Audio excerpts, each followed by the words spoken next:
Islam adalah agama yang sempurna dalam semua sisi, ya, baik akidah, ibadah, syariah, akhlak, muamalah, semuanya ada aturannya dalam agama Islam. Karena Islam adalah dinun kamilun syamil, ya, agama yang sempurna, agama yang menyeluruh, ya, nggak ada yang ditinggalkan oleh Islam. Ya. Kata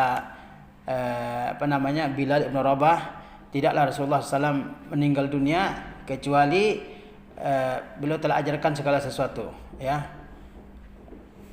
Dalam Al-Quran Allah SWT mengatakan, pada hari ini telah kusempurnakan untukmu agamamu. Al-yawma akmaltu lakum dinakum. Ya, hari ini yaitu hari Arafah, pada hari Jumat waktu sore, Allah Subhanahu Wa Taala turunkan ayat ini kepada Nabi kita Muhammad SAW. Yaitu apa? Al-yawma akmaltu lakum dinakum. Hari ini telah kusempurnakan untukmu agamamu. Wa atmamtu alaikum ni'mati, dan aku telah sempurnakan nikmatku atasmu. Wa raditu lakumul Islam madina. Ya, dan aku ridai Islam sebagai agama bagimu, ya. Agama sudah sempurna di masa Rasulullah SAW. Tidaklah Rasulullah meninggal kecuali agama ini telah sempurna, ya. Lalu kalau demikian, boleh nggak kita tambah-tambah agama ini? Nggak boleh tambah. Sesuatu yang sudah sempurna, untuk apa ditambah, ya kan? Untuk apa ditambah? Boleh nggak dikurangi? Nggak boleh. Nah, kalau dia menambah, itulah yang disebut dengan bid'ah. Dia menambah agama di luar yang telah diajarkan oleh Allah Subhanahu Wa Taala dan di luar yang telah diajarkan oleh Rasulullah SAW dalam hadisnya. Itulah yang disebut dengan bid'ah, menambah tata cara ibadah yang baru, ya, membuat ibadah yang baru di luar yang telah diajarkannya. Kemudian kita lihat teks hadisnya. Aisyah radhiyallahu anha berkata, Rasulullah SAW bersabda, "Man ahdatsa fi amrina hadza ma laysa minhu, ma laysa fihi fa huwa raddun." Barang siapa yang mengada-ada, ya, suatu ibadah dalam agama kami ini, ma laysa minhu, yang tidak termasuk dalam perkara agama, fahuwa raddun, maka dia ditolak. Barang siapa yang mengada-adakan ibadah baru, ya, tidak sama dengan tidak termasuk ajaran agama, maka apa yang dikerjakannya itu ditolak oleh Allah SWT, tidak diterima oleh Allah SWT, ya. Paham di sini? Man ahdatsa fi amrina hadza ma laysa fihi fahuwa raddun. Barang siapa yang mengada-adakan suatu perkara dalam agama kita ini, maka dia ditolak, ya. Nah, lihat di sini, perhatikan, ya. Jadi bid'ah itu dalam perkara agama, dalam perkara agama. Kata Rasulullah, fi amrina haza, dalam perkara kami ini, yakni perkara agama ini, fi dinina haza, dalam agama ini. Maka tidak boleh kita membuat bid'ah, membuat perkara baru dalam agama, karena agama sudah sempurna, sudah sempurna, nggak perlu ditambah, ya, nggak perlu ditambah, ya. Nah, orang kalau membuat bid'ah itu menunjukkan dia nggak puas dengan tata cara ibadah yang telah diajarkan oleh Rasulullah SAW, ya. Paham ini? Dia mau yang lebih dari itu. Nah, itu orang yang membuat bid'ah, ya. Tapi dalam perkara dunia, silakan buat hal-hal baru, nggak masalah, ya kan? Kalau kita sekarang ini bilang perayaan ini bid'ah, misalnya kita katakan, ada orang membantah yang mengatakan, kalau begitu, ya kan, kamu kemakan naik onta aja, ya kan? Atau kamu makan pakai tangan aja, nggak usah pakai sendok. Nggak usah minum dari botol, ya, minum dari geriba, ya kan? Nggak usah naik pesawat, naik sepeda, naik motor, naik mobil, enggak, naik onta aja, ya kan? Mereka kurang paham ini. Bid'ah itu dalam urusan apa?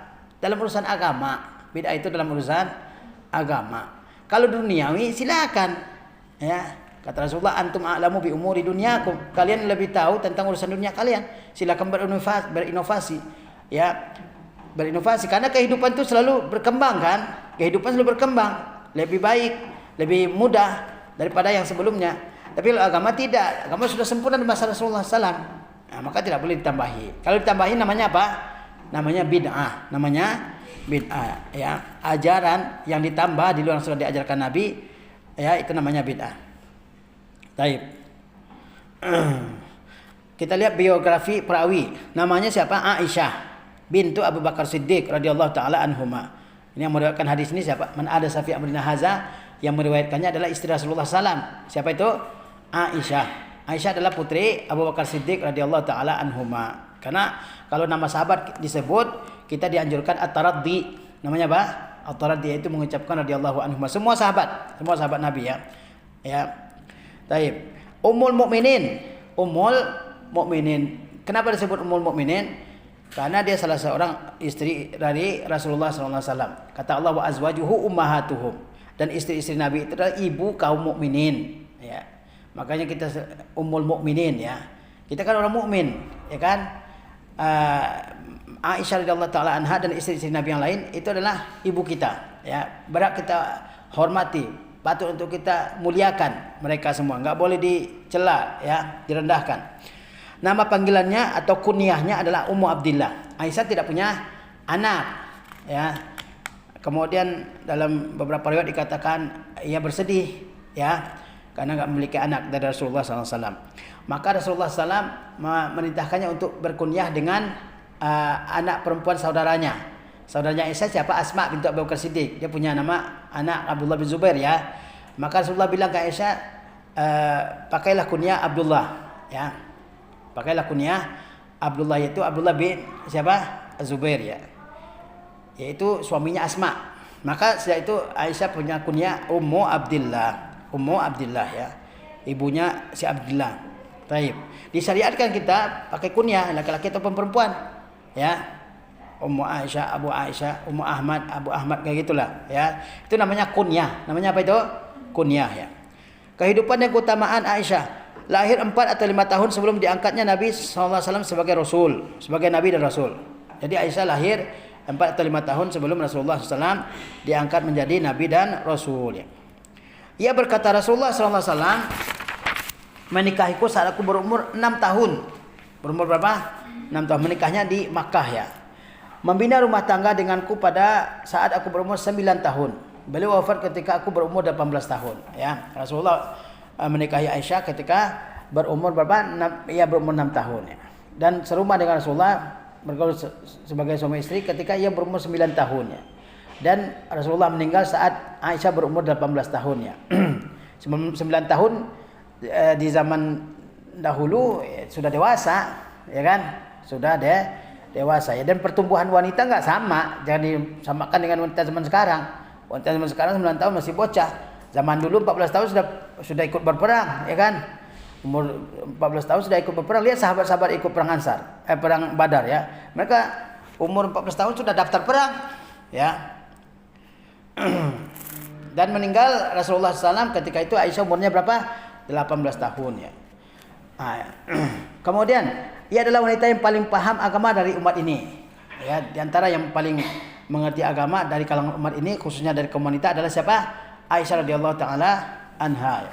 Ia juga yang paling paham tentang kedokteran, ya, tentang pengobatan dan juga tentang syair Arab, ya. Ia adalah wanita yang paling banyak mengeluarkan fatwa sampai dikumpulkan, ya, dalam kitab fatwa-fatwa Aisyah. Dia orang bertanya, dijawab oleh Aisyah, namanya fatwa, ya.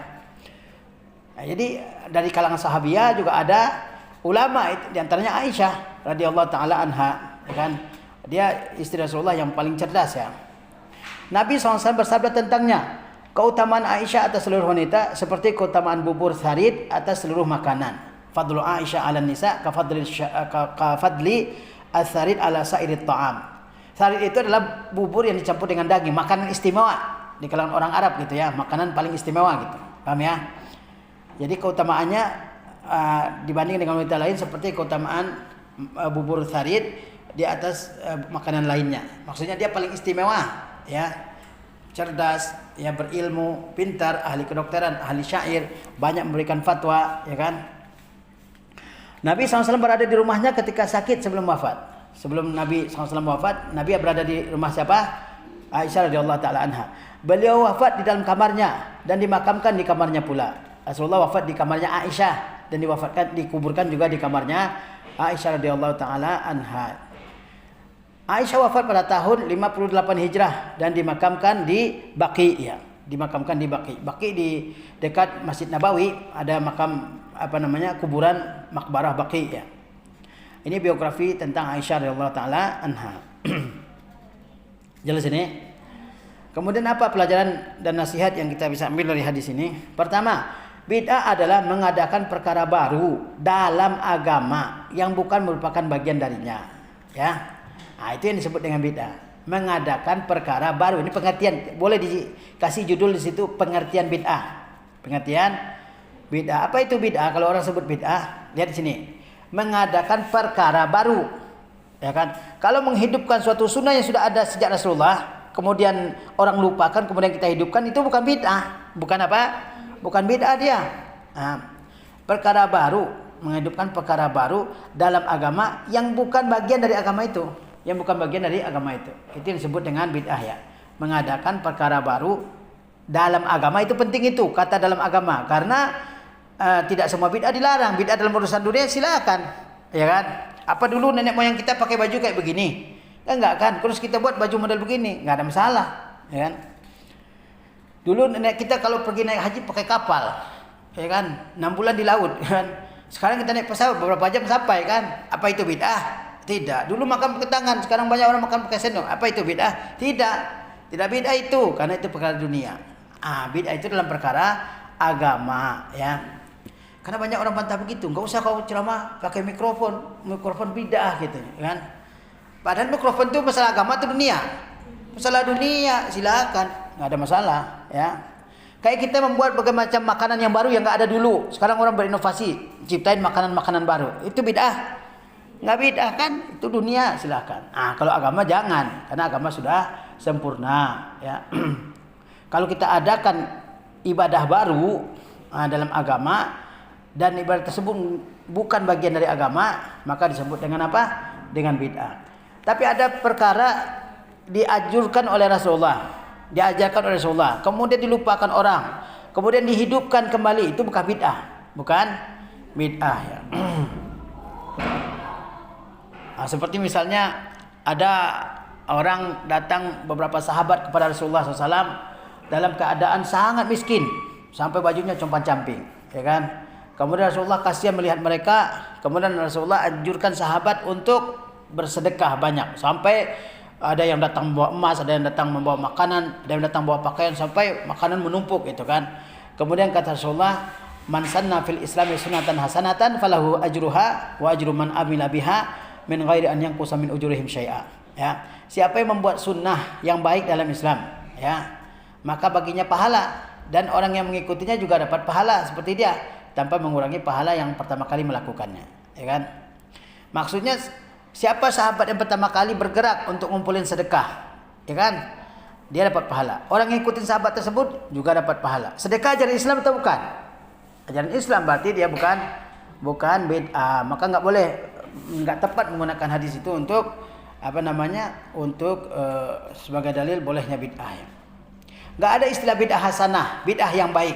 Ya, semua hadis yang di situ sebutkan bid'ah konteksnya adalah celaan ya.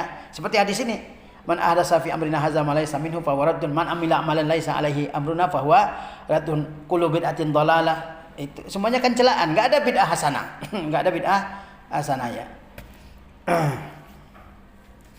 Haramnya perbuatan bid'ah dalam agama. Apa hukumnya membuat bid'ah? Haram ya. Enggak boleh. Karena agama sudah sempurna, ya. Dan kalau kita buat bid'ah seolah-olah kita mengingkari ayat itu, ayat al-yauma akmaltu lakum, ya. Haram berbuat bid'ah dalam agama dan wajib mengikuti perintah-perintah syariat serta tidak menyimpang darinya. Kita ini wajib mengikuti perintah-perintah sudah ada dalam Quranul Karim, dalam hadis Rasulullah SAW. Jangan ditambah-tambah yang baru, ya kan? Jangan ditambah-tambah yang baru. Cukup apa yang sudah Allah perintahkan, ya kan? Jangan buat zikir-zikir yang baru, solat-solat yang baru, puasa-puasa yang baru, di luar diajarkan agama, ya kan? Cara beribadah yang baru, enggak boleh, itu bid'ah. Apa enggak cukup apa yang diajarkan oleh oleh agama? Bukankah kita beriman kepada Rasulullah SAW? Apa di antara makna beriman kepada Rasulullah? Yaitu ta'atuhu fi ma'amar, mengikuti apa yang beliau perintah, wajtinabu ma nahaa anhu zajar, dan menghentikan apa yang beliau larang, ya kan? Jadi hukumnya apa membuat bid'ah? Haram hukumnya dalam agama. Karena agama ini sudah sempurna, ya. Sebelum Rasulullah wafat agama sudah sempurna. Mau tanya apa tentang urusan agama? Ada jawabannya semua, ya kan? Mau ibadah apa? Ya, ada semuanya dalam tata caranya dalam agama. Salat ada tata caranya enggak? Ada. Wudu ada, istinja ada tata caranya. Haji ada, puasa ada. Ikuti aja tata cara itu, udah. Gak perlu tata cara yang baru dibuat sendiri, kreasi sendiri, ya kan? Nah, seluruh kehidupan harus berada di bawah kendali hukum syariat. Nah, kehidupan kita ini harus diatur oleh syariat, ya. baik itu ibadah atau muamalah, karena sabda Nabi SAW dalam urusan agama, ya, baik ibadah maupun muamalah harus diatur dengan syariat, yaitu dengan agama kita sendiri, agama Islam, ya. Membuat perkara baru dalam agama sama dengan menyatakan bahwa syariat ini tidak sempurna. Tadi pernyataannya apa? Syariat sempurna atau belum? Udah sempurna, agama sudah sempurna, ya kan? Bayangkan aja sempurnanya agama kita ini. Kalau urusan istinja aja diajarin, urusan bersihkan habis buang air besar, buang air kecil, disuruh diajarin. Apa yang lebih besar dari itu nggak diajarkan? Pasti diajarkan lah. Yang sepele aja diajarkan, ya kan? Nggak ada di agama lain seperti itu, ya. Agama sudah sempurna, ya. Kalau begitu, membuat perkara baru dalam agama sama dengan menyatakan bahwa syariat tidak sempurna dan dia belum cukup. Padahal kita semua yakin agama Islam sudah sempurna, ya kan? Sehingga nggak perlu kita tambah dengan yang baru. Ya, ikuti apa yang sudah ditetapkan oleh syariat dalam beribadah, ya. Kalau orang tetap membuat bid'ah, ngikutin bid'ah, itu sama saja dengan protes firman Allah, al-yauma akmaltu lakum, ya. Semoga Allah memberikan perlindungan, ya. Dan ini merupakan pendustaan terhadap Al-Quran. Kalau orang buat bid'ah, dia mendustakan Al-Quran yang mengatakan al-yauma akmaltu lakum dinakum, ya. Hari ini telah kusempurnakan agamamu. Yang kelima, bid'ah berada pada perkara-perkara yang digunakan untuk mendekatkan diri kepada Allah berupa akidah dan ibadah. Bid'ah itu dalam perkara apa? Agama, ya. Agama ada dua, akidah dan ibadah. Akidah dan ibadah terkait keyakinan, terkait apa, ibadah sehari-hari. Terkait akidah misalnya, ada orang menafikan takdir, ya kan? Itu bid'ah dalam agama, ya kan? Enggak ada takdir, semuanya diatur sendiri oleh manusia seperti kaum Qadariyah, itu bid'ah, ya kan? Atau ada juga sebaliknya, orang yang mengatakan semuanya dengan takdir, ya kan? Kita ini seperti apa namanya, sehelai bulu di tengah gurun yang ditiup kemana saja oleh angin, enggak ada daya upaya manusia. Ini juga bid'ah dalam agama, ya. Misalnya mengatakan di akhirat itu nanti orang pendosa, orang mukmin pendosa enggak di surga, enggak di neraka, ya kan? Seperti keyakinan Mu'tazilah, itu bid'ah dalam agama, ya.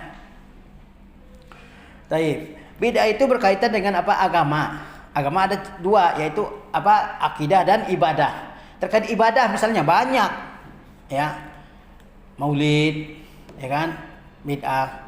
Zikir jama'i, zikir bersama-sama dengan suatu syarat. Zikir hu misalnya, pernah dengar zikir hu? Hu itu huwa, yaitu dia, Allah SWT. Enggak pernah Nabi zikir begitu. Zikir Allah ribuan kali kan? Enggak ada zikir dengan lafaz mufrad. Zikir itu alhamdulillah, subhanallah, Allahu akbar, la ilaha illallah, la haula wala quwata illa billah, ya kan? Ya.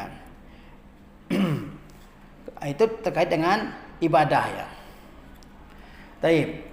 Jadi bid'ah itu dalam perkara yang untuk mendekatkan diri kepada Allah. Untuk mendekatkan diri kepada Allah kan ada dua, akidah dan ibadah, ya. Taib. Adapun adat kebiasaan seperti makan, berpakaian, maka tidak termasuk bid'ah. Nah, kalau pakaian, haruskah kita berpakaian seperti Rasulullah? Harus pakai gamis? Tidak. Ini kebiasaan, ya, sunnah adiyah. Kalau kita pakai juga dapat pahala, ya kan? Enggak dipakai seperti itu juga enggak dosa. Boleh enggak kita ciptakan pakaian baru? Boleh, asal nutup aurat, ya kan? Enggak menyerupai pakaian orang kafir, ya. Enggak terbuat dari emas dan perak, boleh. Makan misalnya, apa kita harus makan kurma? Ya kan? Kalau kamu memang ahli sunnah sejati, kamu harus makan kurma terus seperti Rasulullah. Tidak. Rasulullah enggak pernah wajibkan sahabat makan kurma. Cuma kenapa sahabat Rasulullah makan kurma? Ya karena itu yang makanan yang biasa mereka makan, ya kan? Nah, jadi perkara harus jelas ini. Perkara agama tidak boleh bid'ah karena agama sudah sempurna. Perkara dunia boleh berinovasi, boleh menciptakan yang baru. Kan bid'ah tadi menciptakan yang baru, ya. Kan selama enggak melanggar aturan agama. Di antara bahaya bid'ah adalah amal tertolak. Apa bid'ah? Apa bahayanya? Ditolak. Man ahdatsa fi amrina hadza ma laysa minhu fahuwa raddun, ya. Siapa yang mengada perkara yang baru dalam agama ditolak, meskipun banyak, ribuan kali dia zikir, ya, ribuan kali dia sholat, banyak sekali puasanya, tapi enggak sesuai dengan yang diajarkan oleh Rasulullah, maka ditolak. Apa dia? Ditolak. Raddun ay mardudun, ditolak oleh Allah SWT. Enggak diterima meskipun capek, ya kan? Karena amal tidak akan diterima kecuali dengan landasan ikhlas kepada Allah dan mengikuti sunnah Rasulullah. Ada 2 syarat amal ibadah kita diterima oleh Allah SWT. Syarat yang pertama, mengerjakannya dengan ikhlas. Kalau orang riya dalam mengerjakan ibadah, diterima enggak ibadahnya? Enggak diterima. Orang sum'ah dalam beribadah enggak diterima ibadahnya oleh Allah SWT. Ibadah harus ikhlas.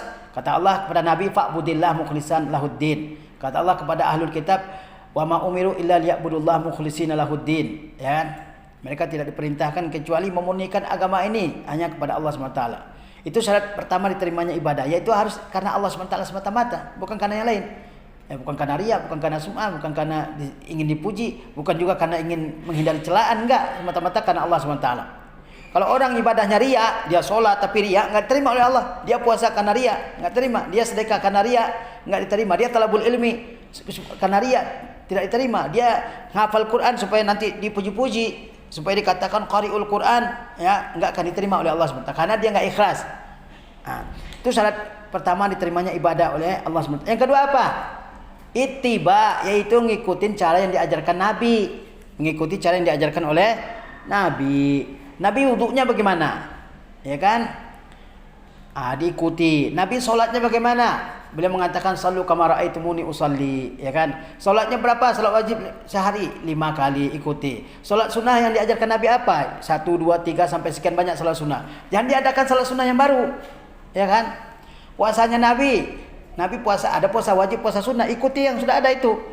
Jangan buat puasa yang lain, puasa mutih lah, puasa dari makanan tertentu, puasa enggak berbuka sama sekali selama beberapa hari, enggak sesuai dengan ajaran Nabi SAW, bid'ah sudah, ya. Oke, lihat tuh. Syarat yang kedua apa?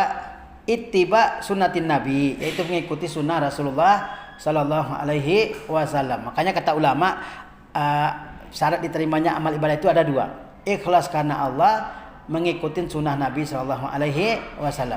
Tentang ikhlas dalilnya apa? Innamal a'malu binniyat. Amal itu diberi pahala sesuai dengan niatnya. Niatnya ikhlas diterima, niatnya tidak ikhlas ditolak. Paham? Tentang ittiba, mengikuti sunnah Nabi, dalilnya ini. Siapa yang mengadakan perkara baru dalam agama ditolak. Dengan demikian perkara agama harus kita jalankan sesuai dengan sunnah Rasulullah SAW. Ya, jangan ditambah-tambah. Jangan kan nambah ya. Ibadah yang sudah ada aja, kadang kita nggak sanggup kerjakan. Yang wajib, yang sunnah ya. Kadang yang sunnah kita tinggalkan. Ya. Kenapa kita buat cara yang baru?